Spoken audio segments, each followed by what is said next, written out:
인터넷과 SNS로 전 세계 어디서든 소통할 수 있는 시대가 된 요즘, SNS를 통해 알게 된 관계를 악용하는 사기 범죄가 늘고 있습니다.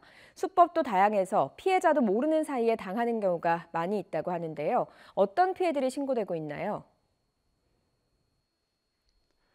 네, SNS로 접근해 짧게는 몇 주, 길게는 1년 넘게 연락해 관계를 돈독하게 한 뒤 송금을 유도하는 수법의 사기 피해가 늘고 있습니다.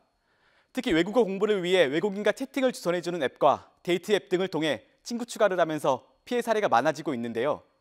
사기단들은 대상을 물색한 뒤 자신을 숨긴 채 도용한 사진을 올리고 국제기구 직원이나 전문직의 재력가, 해외 파견군인 등인 것으로 신분을 속여 친분을 쌓는 방식을 사용합니다.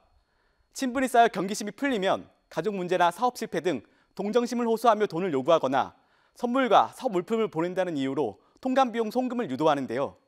이런 수법을 기억해서 범죄에 노출되지 않도록 주의하시기 바랍니다.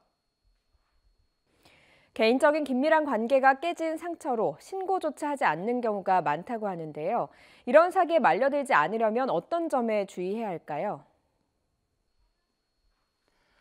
먼저 SNS에서 무분별한 친구 추가를 자제해야 합니다.